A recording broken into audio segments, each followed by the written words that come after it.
Chers passionnés, bonjour et bienvenue dans ce nouvel épisode qui sera consacré à 3 sujets. Le premier portera sur l'étonnante stratégie de survie des crapauds à ventre jaune. Le deuxième, sur la parade surprenante pratiquée par une grenouille pour éviter de s'accoupler. Et enfin le troisième, sur le phénomène de réversion. Bien. Vous n'êtes pas sans savoir que l'empreinte humaine sur les espaces naturels entraîne une réduction du temps de vie des crapauds à ventre jaune, une espèce protégée en France. Une récente étude portant sur plus de 21 000 individus met en lumière l'accélération de leur processus de vieillissement. Alors la science explique que l'intensité des activités humaines détermine la vitesse de vieillissement des animaux. Avec plus de 95% de la surface terrestre montrant des traces d'activité humaine, des chercheurs se sont penchés sur les conséquences de cette anthropisation sur les crapauds à ventre jaune. Ces crapauds, également appelés sonneurs à ventre jaune, se distinguent d'abord par leur motif ventral jaune et noir, qui sert de carte d'identité unique, pour ainsi dire. Grâce à ces motifs distinctifs, les scientifiques ont donc identifié et étudié plus de 21 000 individus provenant de 67 populations différentes. Ils détiennent également le record de longévité parmi les anoures, autrement dit l'ordre regroupant les crapauds et les grenouilles, avec un individu âgé d'au moins 28 ans. C'est assez extraordinaire quand même. Les modifications des écosystèmes affectent non seulement la survie, mais aussi la reproduction des crapauds. Dans l'est de la France, certains sites de ponte ont été affectés par l'empierrement des chemins, l'assèchement des points d'eau, la restauration des sentiers ou bien le passage des véhicules mécaniques représentent donc des menaces pour ces animaux, et en l'occurrence pour ces amphibiens.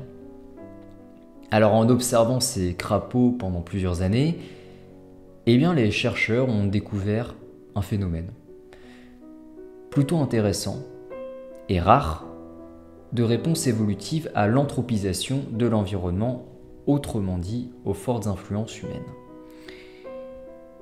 La surmortalité des adultes est donc compensée par une meilleure survie des jeunes.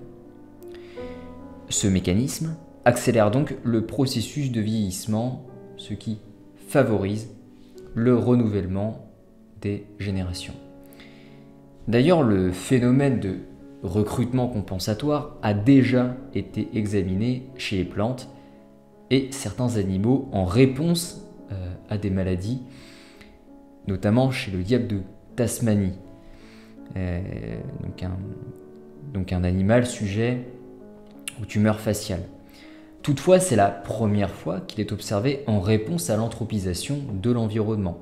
Bien que ce mécanisme permette à l'espèce de mieux résister aux activités humaines, les chercheurs ont néanmoins noté une diminution de 45% des populations étudiées. Il s'agit d'une évolution surprenante, en réponse aux impacts environnementaux causés par l'homme. Je pense que c'est une évidence.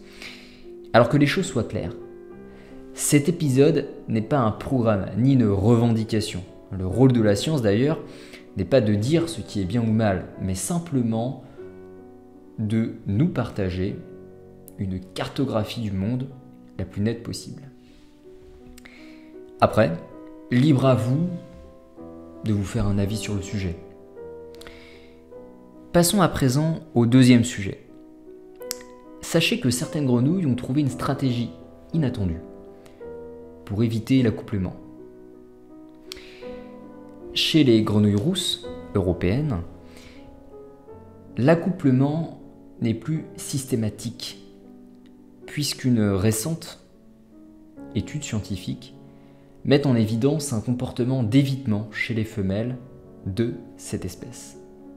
Grâce aux résultats de leur observation, les chercheurs affirment que pendant la période de reproduction, les femelles ne sont plus vulnérables face au harcèlement et aux copulations forcées ou encore aux intimidations des mâles pressants et désireux de se reproduire.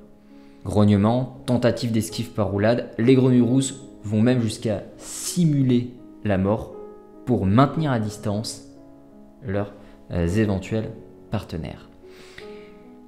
Alors, certains accouplements peuvent être fatals pour les grenouilles, qui ont une habitude de reproduction pour le moins explosif, se rassemblant en masse pendant quelques jours à quelques semaines chaque année, selon les espèces. Lors de ces accouplements, plusieurs mâles s'accrochent à une seule femelle. La plupart du temps, celle-ci est incapable de s'en débarrasser, avec un risque de mort pour elle. Pour éviter ce destin funeste, certaines grenouilles développent des stratégies, pour le moins inhabituelles, des stratégies que l'on pourrait qualifier de stratégies de survie, soit parce qu'elles ne sont pas prêtes à se reproduire, ou tout simplement parce qu'elles ne veulent pas s'accoupler avec certains mâles en particulier. Parmi les stratégies d'évitement utilisées par les femelles, comme je vous le disais, il y a des sortes de rotations sur elles-mêmes, des imitations du mâle, des fuites. Il y en a une qui a particulièrement heurté l'attention des chercheurs. C'est l'immobilité tonique. Environ un tiers des femelles accrochées par les mâles, 33%, simulaient la mort et se mettent tout simplement sur le dos. Le mâle se retrouve ainsi dans l'incapacité de monter la femelle et il se retrouve sous l'eau et donc contraint de lâcher prise pour ne pas se noyer, tout simplement. Il y a un adage qui dit que la méthode mène au résultat. Visiblement, cette méthode porte ses fruits parce qu'elle est pratiquée par de nombreuses femelles. Terminons maintenant cet épisode par le troisième sujet, autrement dit celui qui concerne le phénomène de réversion. L'évolution des espèces réserve parfois des surprises, remettant en question nos idées préconçues. Plutôt que de considérer la perte d'une caractéristique comme une régression, elle peut tout simplement être perçue comme une adaptation réussie, permettant à certaines espèces de devenir des champions dans leur domaine. Contrairement à une vision linéaire de l'évolution, les espèces s'adaptent continuellement à leur environnement, subissant des changements anatomiques, physiologiques et comportementaux. D'ailleurs, certaines caractéristiques peuvent disparaître au fil du temps, tandis que de nouvelles évoluent. Les espèces qui échouent à s'adapter risquent l'extinction, souvent exacerbée par les activités humaines, telles que la déforestation ou encore la pollution.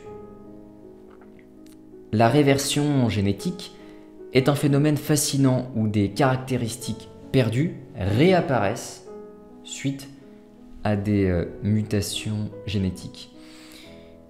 Cela se produit lorsque les effets d'une mutation sont neutralisés par une seconde mutation, aboutissant ainsi à une restauration partielle ou totale de la séquence d'ADN d'origine. Un exemple frappant est celui des manchots, qui autrefois volaient, mais ont perdu cette capacité. Malgré cette perte, ils ont développé des compétences remarquables en natation, devenant des champions, des experts dans leur milieu aquatique. De même, les baleines, autrefois quadrupèdes, ont évolué vers une forme adaptée à la vie aquatique. perdant ainsi leurs membres pour mieux nager, tout simplement. Cette évolution, contraire à nos attentes, nous force à repenser notre compréhension de l'évolution. Elle illustre également que gagner quelque chose de nouveau, n'est pas toujours le seul chemin vers la survie. Parfois, la perte de caractéristiques peut conduire à un succès évolutif, comme chez les serpents qui ont perdu leurs membres pour mieux s'adapter à leur mode de vie souterrain. L'exemple des oiseaux, autrefois dotés de dents fonctionnelles, est également frappant. La perte de ces dents reste encore un mystère, mais elle pourrait être liée à l'apparition du bec, facilitant ainsi leur vol. Certains scientifiques avancent même que cette adaptation aurait été une réponse à la modification de leur habitat après l'extinction massive des dinosaures, leur permettant ainsi de saisir plus efficacement les nouvelles sources de nourriture. Alors, pour plus d'informations concernant le sujet de l'évolution, les sciences ou encore la philosophie, eh bien, je vous invite à vous rendre sur mon site internet. Vous y trouverez également les sources des informations que je partage. Et pour celles et ceux qui auraient d'autres questions, eh bien, n'hésitez pas à me contacter sur les réseaux sociaux. Les liens sont en description. Sur ce, portez-vous bien et à bientôt.